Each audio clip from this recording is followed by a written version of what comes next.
Zekthar stood on the bridge of the massive warship and watched the stars through the thick glass windows. His green-scaled hands gripped the metal railing as he thought about how much the galaxy had changed in just 1 year. The Korthani warrior had seen many battles in his 30 years of service, but nothing like what was coming. The Void Swarm had already eaten 3 entire star systems and showed no signs of stopping. His people were proud fighters. Every Korthani child learned to hold a blade before they could walk properly. Their thick scales could stop most weapons, and their claws could tear through metal. For 200 years, the Korthani had been the most feared warriors in this part of space. Other species hired them to fight their wars or paid them to stay away. That was before the swarm came. The first reports seemed impossible. Entire planets stripped of all life in just days. Cities turned to empty husks, billions of living beings simply gone. Then the survivors started talking about creatures that could not be killed by normal weapons. Things that turned the dead into more of themselves. The Galactic Council called it the greatest threat they had ever faced. 12 different species had joined together to fight the swarm. Zekthar had never seen anything like it. The Vlaxians with their energy shields. The rock-like Gorvani who could survive in space without suits. The bird-like Therani with their incredible speed. Even the mysterious Nithori had sent ships. Everyone understood that if the swarm was not stopped, it would consume everything. The dreadnought Eternal Vigilance was the largest ship ever built by the Alliance. It stretched for miles and carried weapons that could crack open moons. Zekthar commanded a full battalion of Korthani warriors aboard the ship. His soldiers were the best fighters his people had to offer. They had trained together for years and won battles against impossible odds, but they were still waiting for the last group to arrive. The humans, Zekthar had heard of humans before but never met any. They were a young species that had only discovered faster than light travel 50 years ago. Most of the galaxy considered them weak newcomers who got lucky with their technology. They had no natural weapons like claws or fangs, no thick armor like scales or shells. They were not very strong or fast compared to other species. Zekthar wondered why the Council had even invited them to join the Alliance. The communication system crackled to life. Human fleet approaching. Prepare for docking procedures. Through the windows, Zekthar could see the human ships arriving. They looked smaller than he expected. The design was different too. Most alien ships were built for power and intimidation. These human vessels looked almost plain. Simple gray metal with no decorations or bright colors. They moved in perfect formation, though. Every ship stayed exactly where it should be, the docking bay filled with noise as the human transport touched down. Zekthar walked down to meet them with his senior officers. The bay doors opened with a hiss and the humans walked out. The first thing Zekthar noticed was how small they were. The tallest human barely reached his chest. They wore simple gray uniforms and carried basic equipment. No ceremonial weapons or bright banners like most warrior species. They looked more like technicians than soldiers. A human with short brown hair stepped forward. Commander Jake Morrison of the Earth Defense Force. We are ready to serve alongside the Alliance. Zekthar studied the human commander. Jake Morrison looked calm, but there was something in his dark eyes that seemed alert. Always watching. I am Battalion Commander Zekthar of the Korthani 2nd Legion. Your reputation precedes you. Thank you, sir. This is Lieutenant Amy Rodriguez, my second in command and our senior staff. The human female who stepped up was even smaller than Morrison, but she carried herself like a fighter. Her black hair was pulled back tight and her brown eyes missed nothing as she looked around the bay.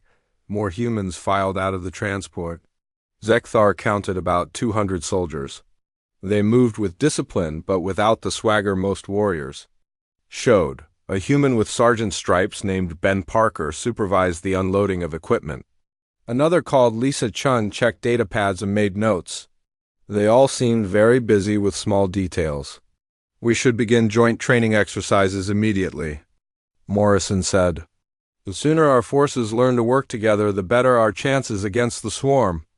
Zekthar agreed, but privately he wondered what these soft-looking creatures could teach his warriors. The Corthony had been fighting wars when humans were still living in caves on their homeworld. Still, the Alliance required cooperation, so he would try to be polite. The first training session took place in the ship's combat simulator. Virtual reality made it feel like fighting on a real battlefield. Zekthar watched as mixed teams of different species practiced attacking swarm positions. His Corthony warriors charged forward with their usual fierce battle cries. The Vlaxians formed shield walls. The Therani struck fast and pulled back. The humans did something different. While other species fought with passion and fury, the humans stayed calm. They talked quietly to each other using words Zekthar did not understand. When the simulated swarm attacked, they did not charge forward or fall back. Instead, they spread out and moved in ways that seemed random but somehow always put them in the right place. Sergeant Ben Parker led a small human team against a swarm nest. Instead of attacking directly, he spent several minutes studying the enemy positions. He pointed to different spots and whispered to his soldiers. When they finally moved, it was like watching a machine work. Each human knew exactly where to go and what to do. They took apart the swarm nest piece by piece without wasting a single shot. Lieutenant Amy Rodriguez ran the next exercise. She commanded a mixed unit with Corthony warriors and human soldiers. The scenario was defending a city from swarm attack. Most commanders would put their strongest fighters in front and support units in back. Rodriguez did the opposite. She placed humans in key positions and used the stronger alien soldiers as mobile reserves. It made no sense to Zekthar, but it worked perfectly. What bothered him most was how the humans asked questions. During planning sessions, other species focused on honor and glory.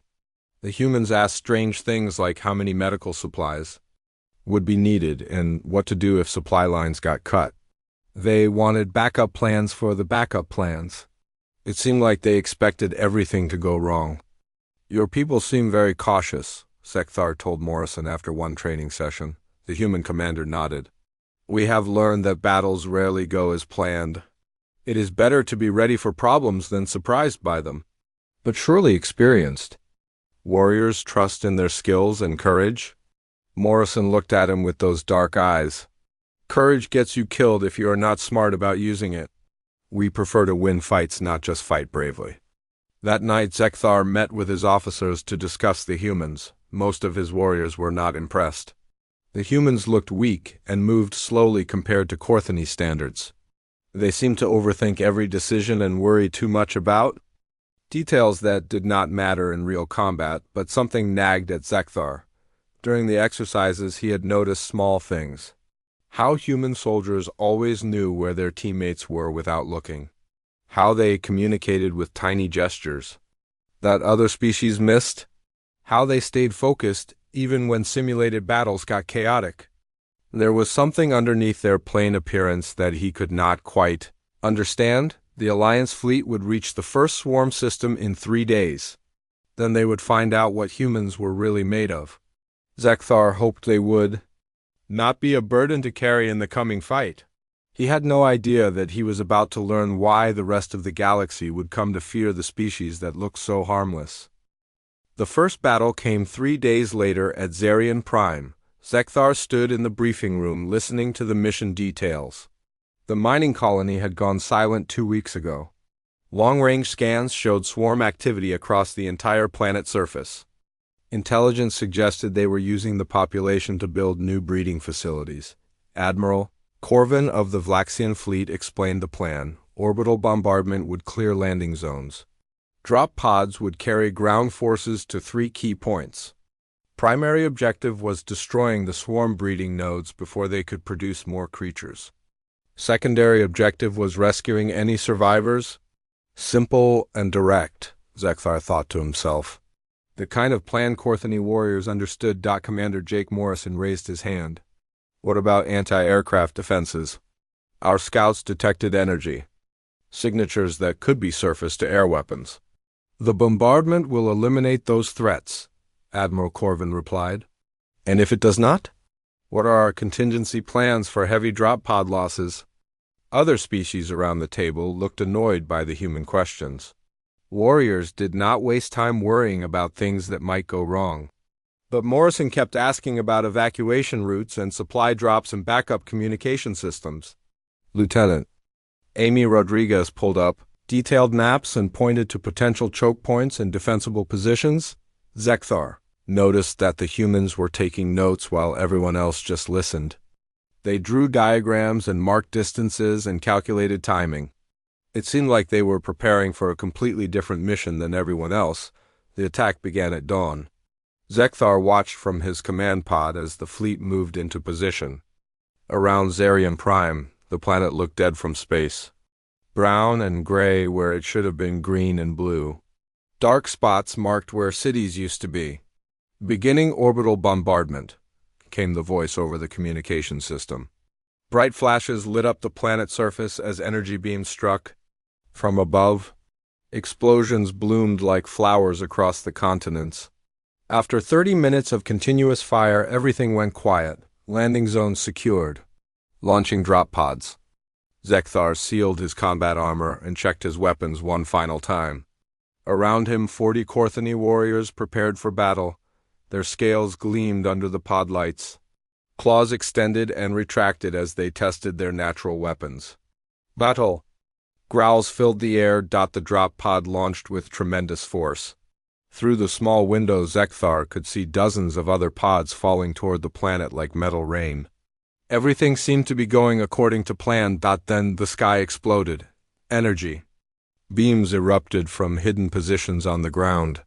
The swarm had built their weapons deep underground where the orbital bombardment could not reach them. Pod after pod burst into flames and debris.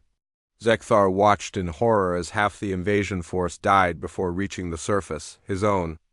Pod shuddered and spun as something hit it.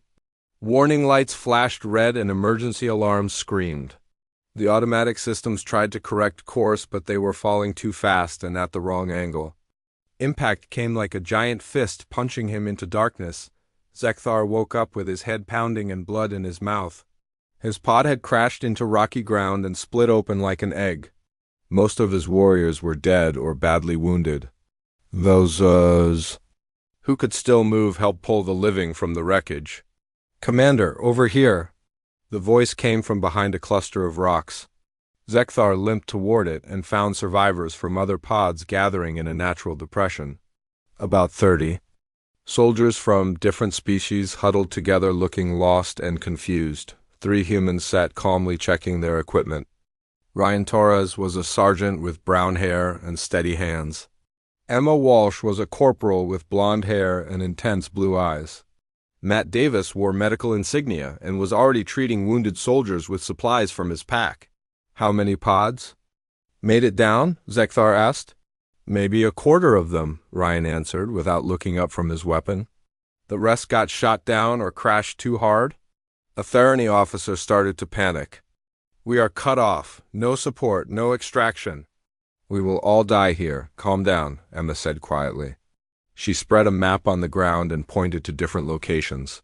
"We are here about 15 kilometers from the primary target. If we move carefully, we can still complete the mission. Are you insane?" Squeaked a Vlaxian soldier. "There are only 30 of us left." Matt Davis looked up from bandaging a wounded Gorvani. "Actually, 27. 3 more are too hurt to move."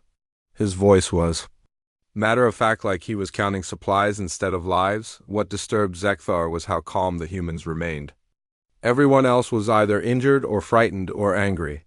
The humans just accepted the situation and started planning their next move. Ryan Torres counted ammunition and calculated how long they could hold a defensive position. Emma Walsh studied the terrain and identified routes that would keep them hidden from enemy scouts.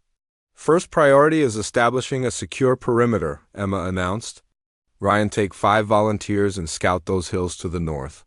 Matt, keep working on the wounded. Everyone else help me set up defensive positions." "Who put you in charge?" demanded a Korthani warrior named Vikvar.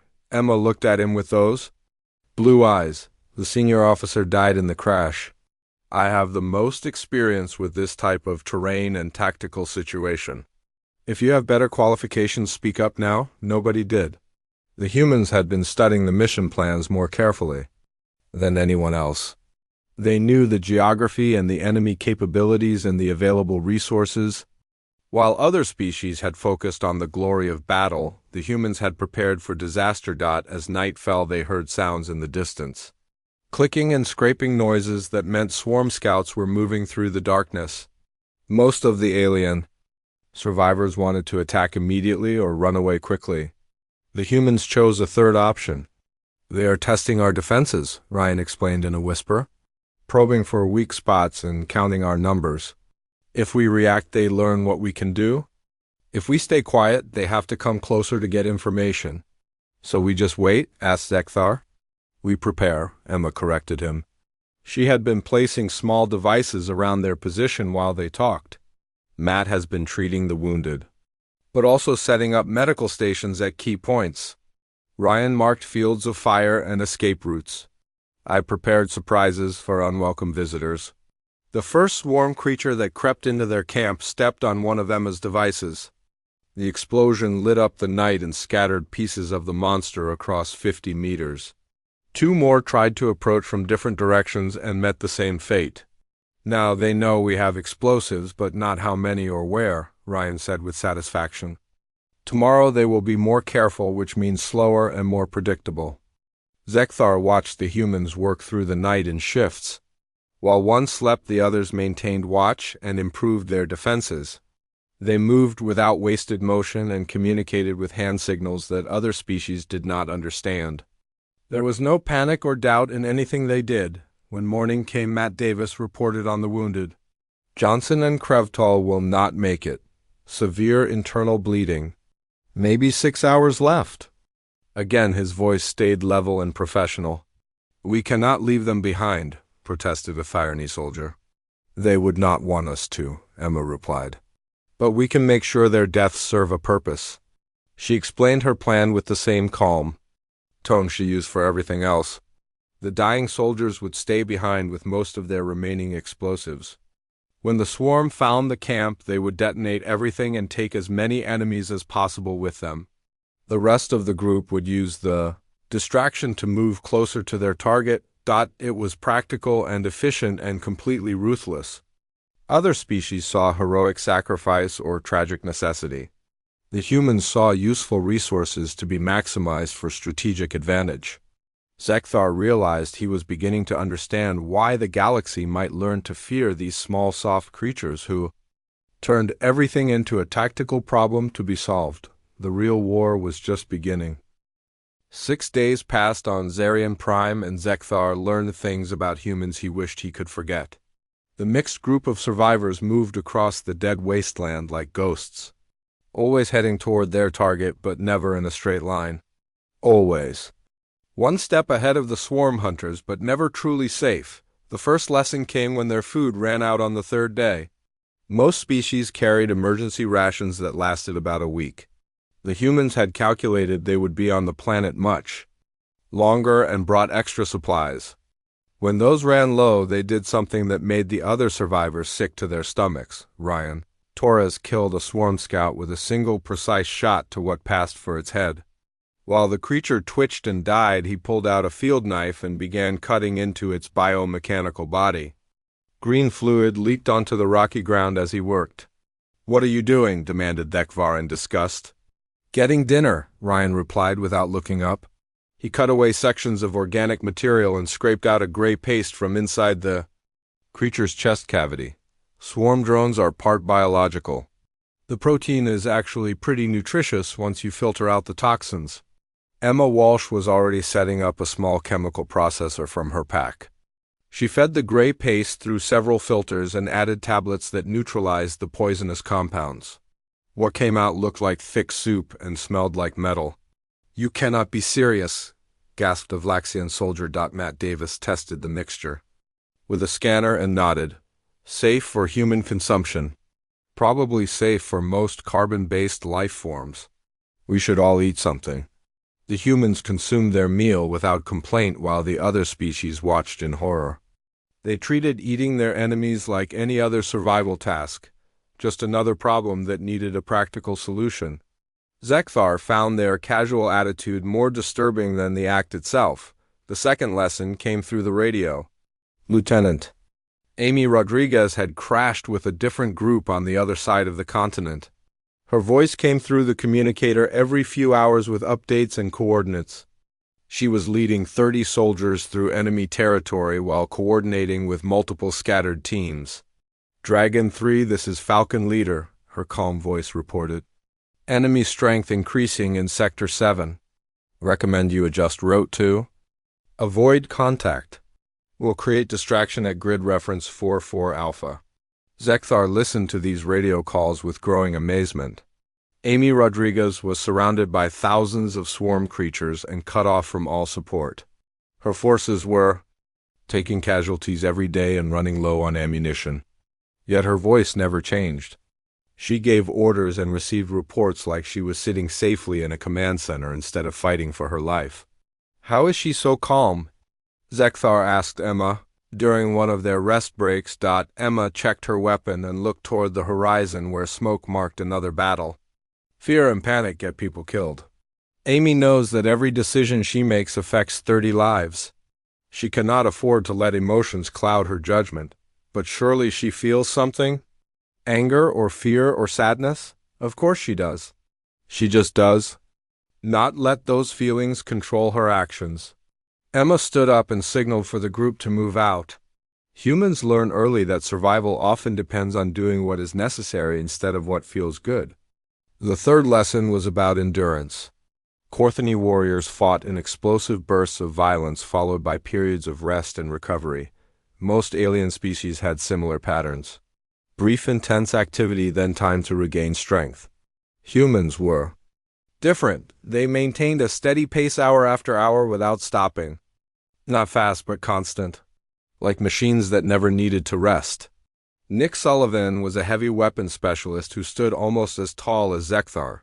When Kate Meyer got shot in the leg during a swarm ambush, Nick picked her up and carried her without slowing down. "I can walk," Kate protested through gritted teeth. "You will slow us down and probably pass out from blood loss," Nick replied matter-of-factly. "This is more efficient." He carried her for 2 full days across broken terrain under a burning sun. Never complained or asked for help or even seemed tired. When Kate died from infection on the second night, Nick gently closed her eyes and stripped her gear. He said a few quiet words and then shouldered her equipment along with his own. Just, like that?" asked the shocked Tyranny soldier. Nick looked at him with flat gray eyes. "She is dead. We are not. Her gear might keep us alive long enough to complete the mission. Kate would want us to use it." The fourth lesson was coordination. As the days passed, the humans began moving together in ways that seemed almost telepathic. They communicated with tiny gestures that other species missed completely. A raised hand meant stop. 2 fingers pointed left meant enemy contact from that direction. A closed fist meant take cover immediately, but it went deeper than simple signals. The humans developed an awareness of each other that was unsettling to watch. Ryan Torres would change direction without being told because Emma Walsh had spotted something in the distance. Matt Davis would prepare medical supplies before anyone. Got wounded because he sensed that combat was coming. "How do you know what the others are thinking?" Zekthar asked Ryan during one of their brief rest stops. Ryan shrugged and cleaned his rifle. "We have been training together for years. Good soldiers learn to read each other. In combat you do. Not always have time for words. But you seem to know things before they happen. We know each other. Emma always checks high ground before we move. Matt always worries about the wounded. Nick always wants to carry extra ammunition. When you understand how people think, you can predict what they will do." The fifth lesson came when they discovered a swarm communication relay hidden in a canyon. The device was sending signals to coordinate enemy movements across the planet. Destroying it would help all the scattered human teams, but getting close enough would be almost impossible. Corporal Alex Kim volunteered for the mission. He was a young soldier with dark hair and quiet eyes who had barely spoken during their entire journey. Now he calmly explained how he could get inside the relay station and plant explosives. "It is a suicide run," Zekthar pointed out. Alex nodded. "Probably. But if I can take out their communications, the others have a better chance of reaching the primary target."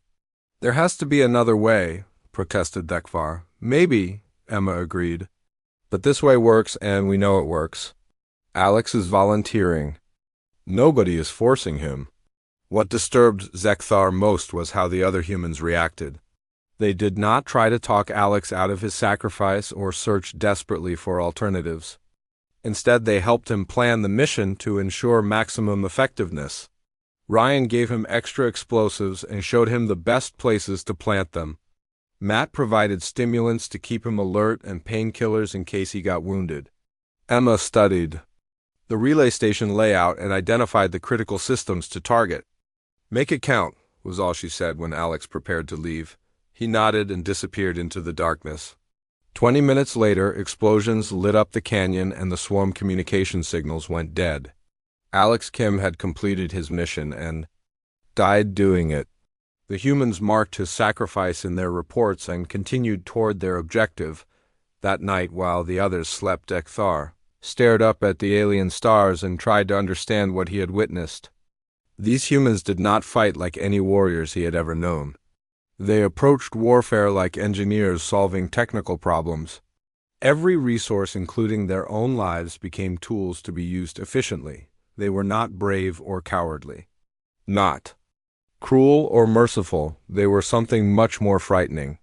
They were practical. When faced with extinction, they became calculating machines focused on a single goal: survival through any means necessary. The swarm had made a terrible mistake when they threatened humanity. They had awakened something that would not stop until the threat was completely eliminated. Zekthar began to understand why the rest of the galaxy might need to fear these small, soft creatures who refused to accept defeat. The discovery came on the 7th day when their group reached a ridge overlooking a deep valley. Below them stretched a massive swarm facility that had not appeared on any of their maps. Organic towers twisted up from the ground like diseased trees. Streams of captured colonists moved between the structures in long chains. "Processing center," Matt Davis observed through his scanner. "They are converting prisoners into drones here." Zekthar counted at least 3,000 captives being herded through the facility. Men and women and children from a dozen different species. All walking in perfect lines with blank expressions on their faces. Some were already changing, growing. The biomechanical parts that would make them into swarm soldiers. "We should report this to command," suggested Dekvar. "Let the fleet know there are survivors here." Ryan Torres was studying the facility through electronic binoculars. "The fleet is 3 days away. Most of these people will be fully converted by then." "There is nothing we can do," said a Vlaxian soldier. "We are 20 soldiers against thousands of enemies. It would be suicide to attack." Emma Walsh had been silent during this discussion. Now she pulled out her datapad and began marking positions. "On a tactical map, actually there's quite a bit we can do." She spread the map where everyone could see it and pointed to different areas of the facility. Processing happens in 3 stages. Initial conversion in the lower levels, biomechanical grafting in the middle sections, final neural programming in the towers. If we hit all 3 stages at once, we can shut down the entire operation. "You are talking about a full assault?" Zekthar protested. "Against a fortified position with overwhelming enemy numbers." "I'm talking about a rescue mission," Emma corrected him, "with tactical objectives that serve multiple purposes." The human plan was unlike anything Zekthar had ever heard. Most species would either attempt a quick raid to save a few prisoners or reluctantly write off the captives as casualties of war. The humans proposed something completely different: a systematic assault that would free the prisoners and gather intelligence and cripple the facility and eliminate key swarm leaders all at the same time. "It is too complex," Zekthar argued. "Too many things can go wrong." Commander Jake Morrison had been listening to the discussion over their radio link. His voice came through the communicator with that same calm tone he always used. "We do not leave people behind, period. Emma, send me the tactical breakdown." For the next hour, Emma Walsh explained her plan in detail. It involved simultaneous strikes on 12 different targets, coordinated timing down to the minute, complex routes through enemy territory, Backup plans for the backup plans? It was the kind of operation that would normally require weeks of preparation and hundreds of soldiers. You want to do this with 20 people? Asked a shocked Thirani officer. 18, Matt Davis corrected. 2 of our wounded cannot participate in active combat. The humans began preparing immediately. Ryan Torres and Nick Sullivan scouted approach routes and marked enemy positions. Matt Davis prepared medical supplies for mass casualties. Emma Walsh coordinated with other scattered teams to create diversions.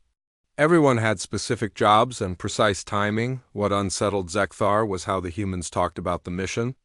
They discussed rescuing 3,000 prisoners with the same matter-of-fact tone they used to plan meals or check equipment. No emotional speeches about heroism or justice, just technical discussions about logistics and efficiency. The conversion process takes 8 hours, Lisa Chun reported over the radio. She was with another team but had hacked into swarm communication networks. If we can disrupt it during the neural programming phase, the partially converted subjects will revert to normal consciousness. What about the fully converted drones? Asked Ryan. Beyond saving. They will have to be eliminated along with pure swarm forces. Again, the flat practical assessment that treated human lives like tactical assets to be managed. Former prisoners who could not be saved would simply be added to the target list. No anger or sadness about the decision, just acceptance of necessary costs. The assault began at dawn. Sergeant Ben Parker led a team through the facility's ventilation systems carrying enough explosives to level a city block. His job was placing charges at precise locations to collapse specific sections without bringing down the entire structure. Prisoners needed to be rescued, not buried in rubble. Lisa Chan had found a way to hack swarm biotechnology using improvised computer interfaces. She turned their own security systems against them. Doors that should have kept humans out instead locked swarm forces inside their barracks. Communication networks that coordinated defense instead broadcast false information. About attack directions, Ryan Torres led the main assault team straight through the front entrance. Not charging wildly like most warriors, but moving with calculated precision. Each soldier knew exactly where to go and what to do. They flowed through the facility like water, finding the path of least resistance. Zekthar followed Ryan's team and watched humans fight in ways he had never imagined. They did not just kill enemies, they studied them. When they captured wounded swarm drones, Matt Davis performed live dissections to understand their biology better. Emma Walsh interrogated prisoners using psychological techniques that made Zekthar deeply uncomfortable. How do you coordinate hive-mind communications? Emma asked the captured swarm controller. Her voice stayed calm and friendly, like she was discussing the weather. The creature tried to resist, but Emma had already figured out how its nervous system worked.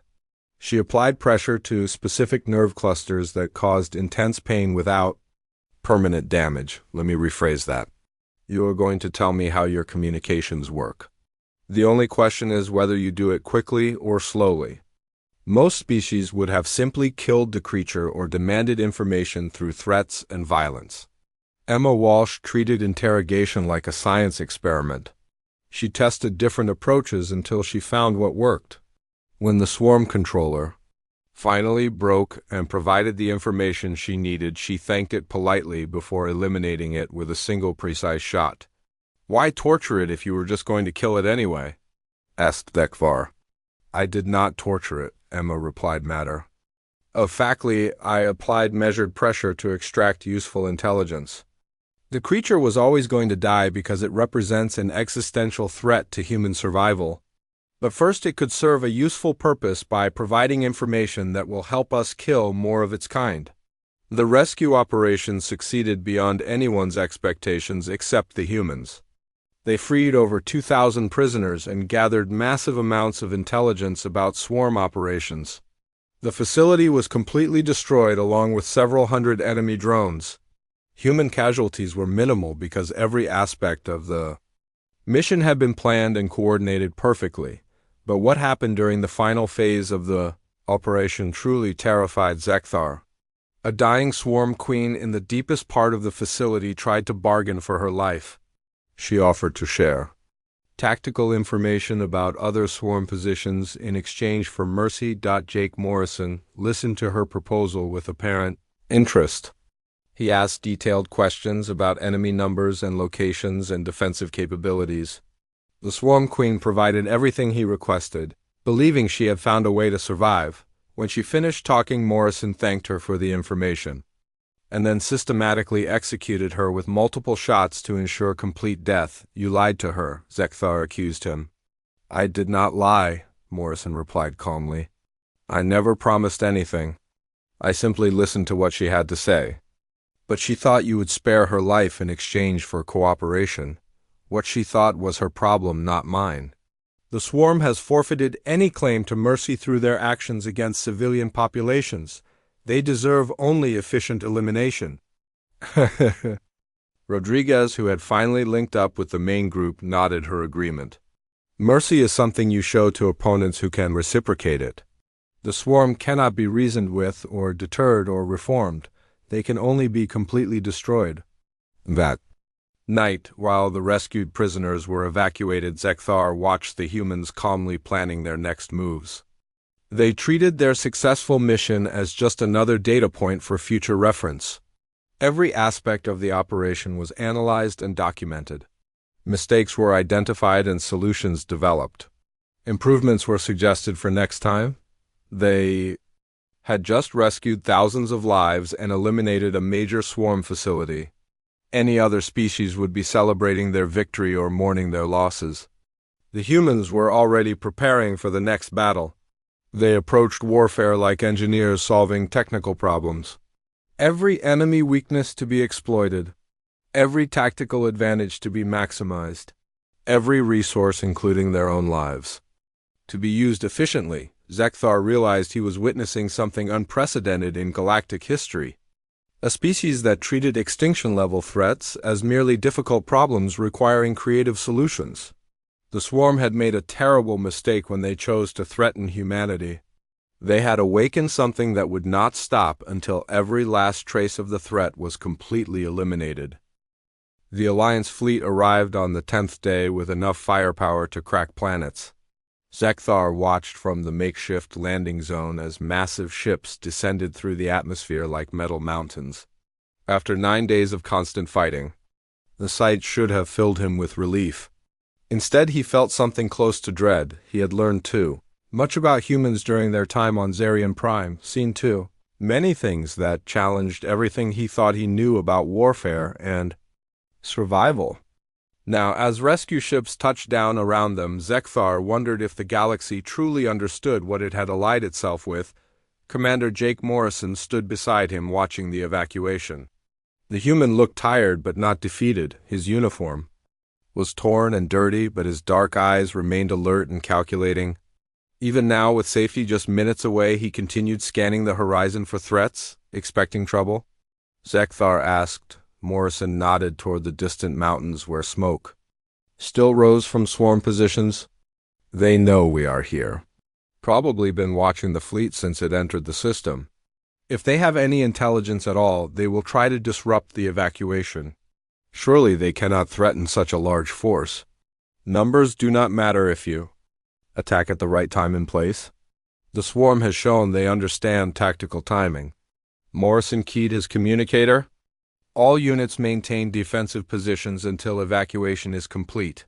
Expect counterattack within the hour." Amy Rodriguez approached carrying a datapad filled with intelligence reports. Swarm forces are massing in sectors 4 through 7. Estimated strength, 12,000 combat drones plus support units. They are definitely planning something. Recommendations? Morrison asked. "Pull back to tighter perimeter around the landing zones. Concentrate our firepower and use the fleet for close air support. Standard defensive doctrine." Morrison studied the tactical display for several seconds. "Negative, we advance to meet them." Zekthar stared at the human commander in shock. "You want to attack? With exhausted soldiers against overwhelming numbers?" "I want to control where the battle happens," Morrison corrected. "If we wait for them to choose the time and place, They will have every advantage. But if we force them to fight on ground, we can turn their numbers against them. The plan Morrison outlined was unlike anything Zekthar had ever heard.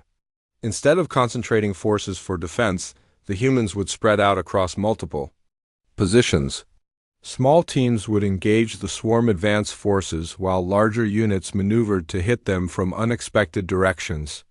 The fleet would provide support, but only at precisely coordinated moments. "It is incredibly complex," protested Admiral Corvin over the communication system. "So many moving parts. If the timing is wrong, the entire plan collapses?" "Then we make sure the timing is right," Morrison replied calmly. What followed was the most disturbing display of military coordination Zekthar had witnessed in 30 years of warfare. The humans turned the final battle into a carefully choreographed performance where every move served multiple purposes. Sergeant Ben Parker led diversionary attacks that drew swarm forces toward prepared kill zones.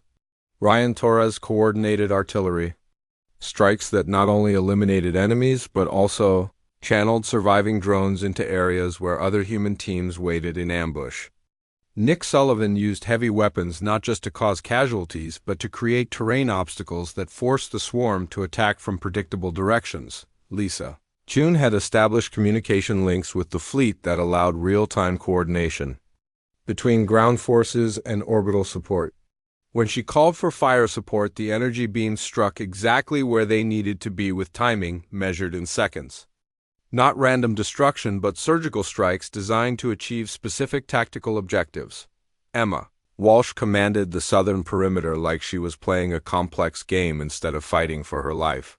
She moved units around the battlefield with perfect timing, always keeping the swarm off balance, always maintaining just enough pressure to prevent them from regrouping, always one step ahead of their attempts to adapt. But it was Jake Morrison who truly demonstrated what made humans so terrifying as opponents. He stood in the command post surrounded by tactical displays and communication equipment and orchestrated the entire battle like a master musician conducting a symphony. Every unit movement, every artillery strike, every retreat and advance happened exactly when and where he intended. "Dragon 4 pull back to grid reference 77 Alpha. He ordered calmly while explosions shook the ground around him. "Falcon 2 advanced to support position. Thunder Base prepare fire mission coordinates 4-4 Bravo." Zekthar watched. Morrison sacrificed defensive positions and even entire squads with the same calculating precision he had seen throughout their mission. But every loss served a purpose. Every retreat drew enemies into worse positions. Every casualty weakened the swarm more than it weakened human forces. "How do you think so far ahead?" Zekthar asked during a brief lull in the fighting. Morrison glanced at him while coordinating another complex maneuver. "The swarm fights with instinct and programming. They react to immediate threats in predictable ways. If you understand their behavior patterns, you can manipulate them into doing exactly what you want. But they outnumber us 5-1. Numbers only matter if both sides are fighting the same battle. We are not trying to kill every swarm drone on this planet. We are trying to achieve specific objectives with minimum casualties while making it too expensive for them to continue attacking." The final phase of the battle proved Morrison's point perfectly. Instead of a climactic charge or desperate last stand, the swarm forces simply began withdrawing. They had taken such heavy losses while achieving so little that continuing the attack made no tactical sense. The humans had not defeated them through superior firepower or heroic courage. They had made victory too costly to pursue. As the evacuation transports lifted off carrying rescued prisoners and wounded soldiers, Zekthar reflected on everything he had witnessed. The humans had turned warfare into pure science. They approached every enemy as a problem to be analyzed and solved rather than a foe to be defeated through strength and courage. "What disturbs me most," he admitted to Morrison as they boarded the last transport, "is how calm you all remain. Even in the worst situations, you never seem truly afraid." Morrison looked out the window at the devastated planet below them. "Fear is useful if it keeps you alive. Panic gets you killed. We learned long ago that survival often depends on thinking clearly when everyone else is losing control. But surely you feel something. Anger or hatred for the enemies who caused all this. Death. Anger wastes energy, hatred clouds judgment. The swarm represents an extinction-level threat to human civilization. Our response must be proportional to that threat, nothing more. Nothing less. The transport docked with the fleet command ship, where Zekthar was debriefed by intelligence officers from a dozen different species. They wanted to know about human capabilities and tactics and psychological profiles. He gave them technical details and tactical analysis, but struggled to explain what truly made humans dangerous. Later in his private quarters, Zekthar began writing his official report to the Korthani High Command. He recommended full alliance with humanity not because humans were natural warriors, but because they represented something unprecedented in galactic history. A species that treated warfare like engineering. Problems to be solved through systematic application of intelligence and resources. I have fought beside many species against countless enemies in wars spanning decades, he wrote. But I have never encountered anything as terrifying as a human who has decided you need to die. They will study you and understand you and dismantle you with the same methodical patience they bring to any other problem. They do not fight with passion or fury. They fight with mathematics and logic and relentless efficiency. The final section of his report contained a warning that he hoped the High Command would take seriously. The galaxy's greatest fortune is that humans generally prefer to solve problems through cooperation rather than elimination. They seem genuinely committed to preserving other species and maintaining peaceful relations. I pray we never give them reason to change their minds. 3 weeks later, while the fleet traveled toward the next swarm system, Zekthar visited the human quarters to check on the soldiers he had fought beside. He found them in a briefing room analyzing data from the Zarian Prime operation. Maps and charts covered every surface. Technical manuals lay open beside detailed battle reports. Ryan Torres was explaining how their ammunition consumption could be reduced through more precise targeting. Emma Walsh had identified 17 tactical improvements for future planetary assaults. Matt Davis was developing new medical procedures based on treating swarm-inflicted injuries. Lisa Chun had written software upgrades for their communication systems. They treated their traumatic experience as valuable data for optimization. While other species would spend weeks recovering from the psychological trauma of constant combat, the humans were already preparing for the next war. They had turned survival into a science and defeat into useful information. Jake Morrison looked up from his reports and nodded to Zekthar. Commander, how are your people adjusting to fleet life? Well enough, in yours? Morrison glanced around the room at his busy soul.